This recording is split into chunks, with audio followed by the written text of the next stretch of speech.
The monster bug world is full of natural athletes. Some are gymnasts, others base jumpers. Then there are kickboxers and trapeze artists. But the gold medal winners are those who execute the snatch and bite. When a House Centipede and a Swift Tree Mantid meet to compete, the loser will become the winner's trophy.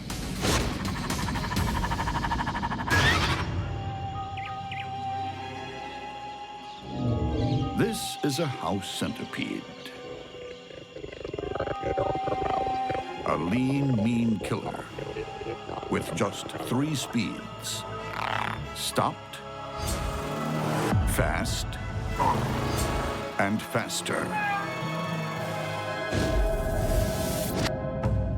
With 30 legs to propel itself, it's the bug equivalent of an Olympic track and field team rolled into one. The front legs are relatively short, the hind legs are relatively long, so the legs don't trip over one another as they're running this fast. When the House Centipede feels the need for speed, it covers up to 16.5 inches of ground every second. That's like a human sprinting at 42 miles per hour. It's a unique design where even a couple of spare limbs are put to good use. The centipede has venom claws. These are evolutionarily modified front legs that are sickle-shaped organs that are extremely flexible and are able to inject venom into the prey, plus help tear it apart. But deadly venom and lethal speed are useless unless you can see where you're going. These centipedes have huge compound eyes. It's clear that they're using vision to track their prey, and this might be related to the speed at which they're chasing. This cockroach would do well to run for its life. But you can't outrun a gold medal sprinter.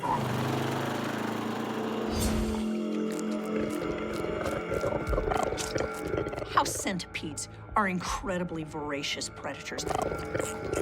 They literally run down their prey. But the House Centipede isn't the only speedy, sharp-eyed predator patrolling the rainforest arena. It's also the domain of the Swift Tree Mantid, an accomplished all-rounder at blood sports. These are a pretty small mantid, only about 1 inch in length, but they're just as capable as a larger mantid and can punch well above their weight. Its opponents are hit with a deadly combination: powerhouse limbs, mean mouth parts, deadly spikes. The Swift Tree Mantid is like the leopard of the bug world. It's really well camouflaged, it's fast, and it tears its prey apart with savage bites. Thanks to its huge compound eyes, it also has superb vision. The Swift Tree Mantid has enormous eyes and incredible visual acuity.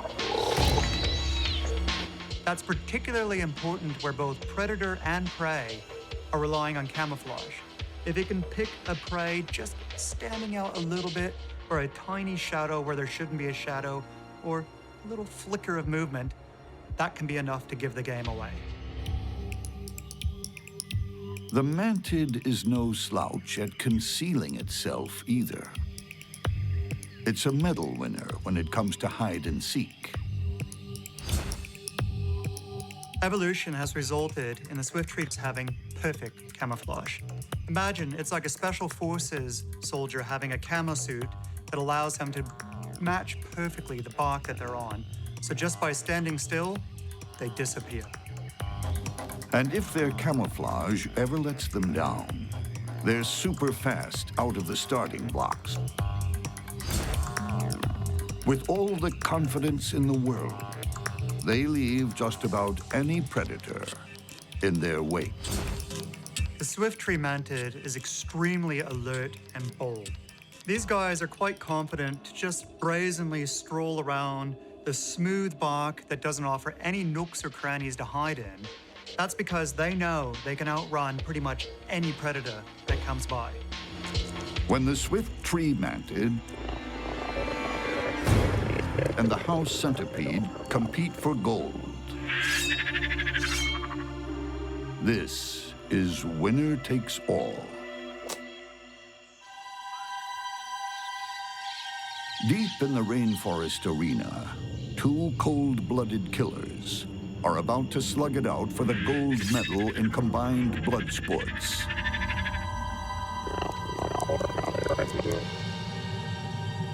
The Swift Tree Mantid might be small, but it's not intimidated. The Swift Tree Mantid is extremely alert and bold. It's seemingly unafraid of aggressors, even ones much larger than itself. When confronted, it'll stand its ground, pull some intimidating-looking poses, give a wicked stare. Is the Mantid bold or just plain foolish? Its opponent, the House Centipede, isn't backing down either.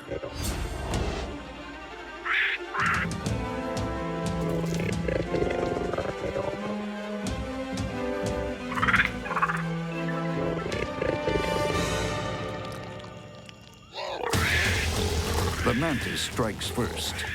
It catches the centipede off guard. But the bigger centipede counters and stabs the mantid with its venom claws.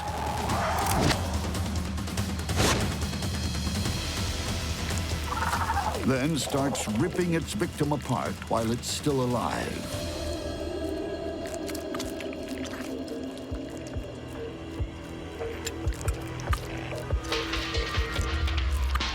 The mantid's insides get sucked up like a sports drink.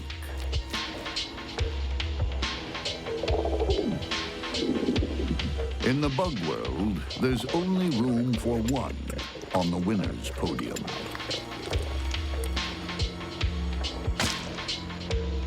There are no silver medals.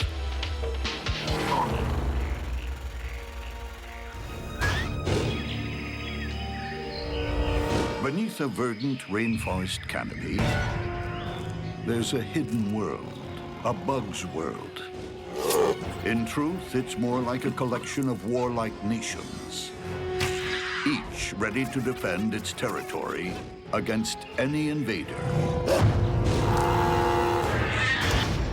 What happens when a deadly tree scorpion invades a green ant kingdom? It's a call to arms, to defend the empire.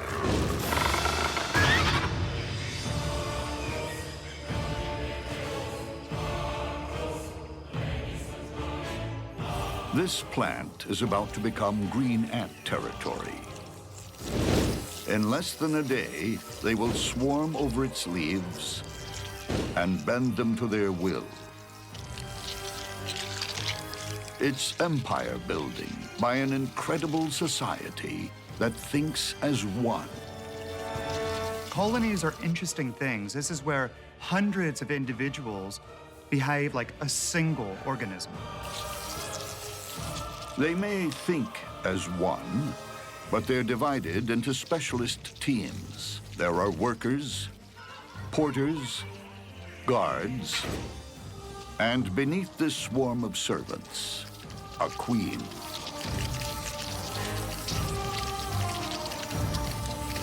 In an ant colony, the queen is by far the most valuable thing. She sits there day in, day out, pumping out hundreds of eggs. Construction on the Queen's castle is underway. It's an ambitious undertaking, but every green ant is a born engineer with equipment to match. Up front, its mandibles are like a hydraulic press, lined with razor teeth. On a human scale, they could lift a 7-ton truck. In the ants' world, they can slice off a limb or hold up a roof. Imagine us being able to lift something hundreds of times our body weight using just our mouth. With their jaws and legs, ants become heavy machinery, pulling massive leaves into a cocoon. For adhesive, they use silk spun from larvae, carried around like living bags of glue. But this Army Corps of Engineers isn't just building a new kingdom, they're defending it. For other bugs, it's become a no-go zone. Any breach is met with overwhelming force. The strength of green ants is in numbers. While some of them will pin the prey down, others will come by and bite it over and over and over again until it's defeated. Like a crack commando unit, a squad immobilizes the beetle, while others start slicing it up. Green ants can capture and butcher a beast in just minutes. But some creatures can be too hot to handle. Like this killer, descended from the first bugs to crawl on land 300 million years ago. The tree scorpion. It's a wily opponent, built for a quick kill. It has size and sting on its side. It captures prey by stinging it with this venom, grabbing it with the pinchers, and then tearing it apart and eating it. The tree scorpion stalks the lower rainforest canopy. There's nowhere it's scared to go. It fears no one. Scorpions are hunters. Scorpions will basically take whatever they're able to successfully capture. Insects, other scorpions, they'll attack a wide range of different animals. Insects, spiders, but also one of the things that's most notable about scorpions is that scorpions are major predators on other scorpions. In fact, scorpions may be the most important predator on other scorpions.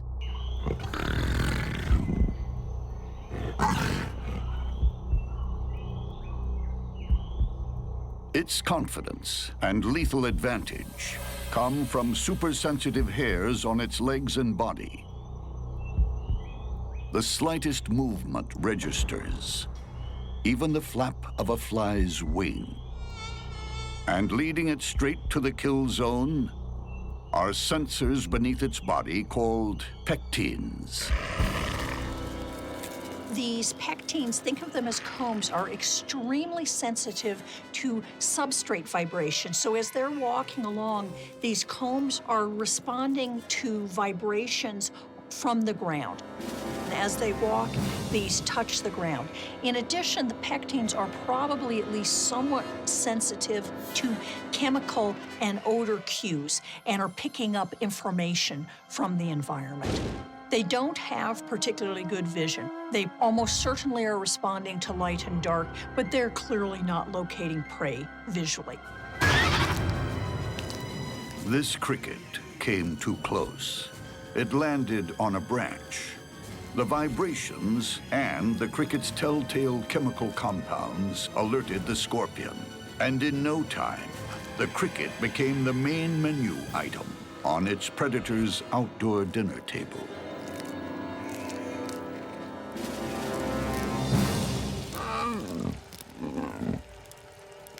The tree scorpion has bizarre table manners. Its mouth has claws.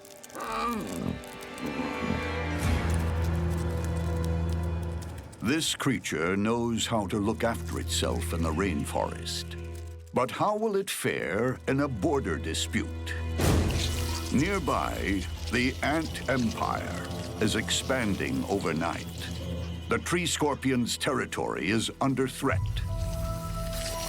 And any dispute will quickly turn into all-out war.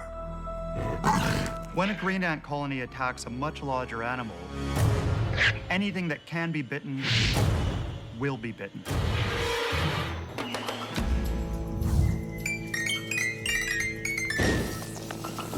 When green ants invade your territory, they don't negotiate. They simply arrive in their thousands and start building an empire. There's no diplomacy, no discussion. They owe allegiance only to their queen. Green ants are extremely territorial. They will protect their queen at all costs. The tree scorpion shows no such respect for the queen, nor her faithful subjects.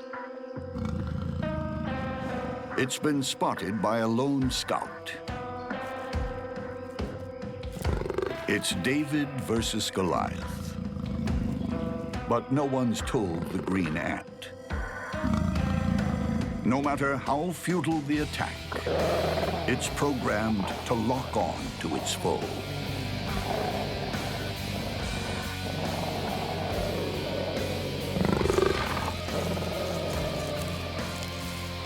The scout is easily dispatched, but it has sent out a chemical distress signal. It's like sounding an air raid siren inside the colony. The defensive strategy of the green ants is built all around teamwork, sending out chemical messages that'll bring in lots of ants. You'll have hundreds of them pouring into that one area. The colony mobilizes for war. Soldiers head out to meet the invader.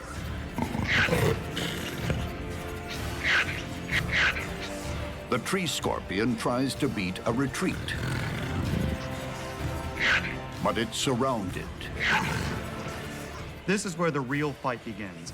Once the green ants start operating as a team, their effectiveness takes an exponential leap.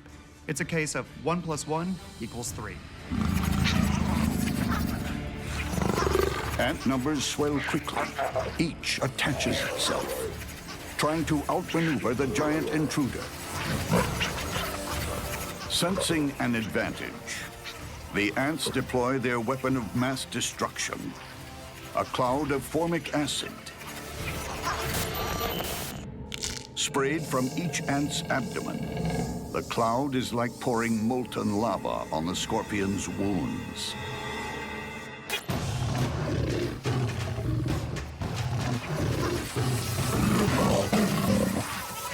It lashes out,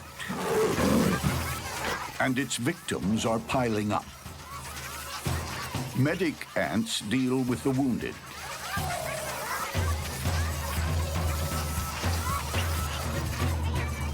But more soldiers swarm in to replace the dead and dying. The onslaught overcomes the scorpion's last defenses. Ants are able to hold on to different parts of the scorpion so it isn't able to sting. There's a limit to how many it's able to grab with its pinchers. The scorpion is pinned, helpless. The ants then set about dismembering their victim, chewing through its joints. They start carrying away the ultimate trophy of war, the scorpion's stinger. There's nothing their victim can do. Once it loses its sting, its fight is over.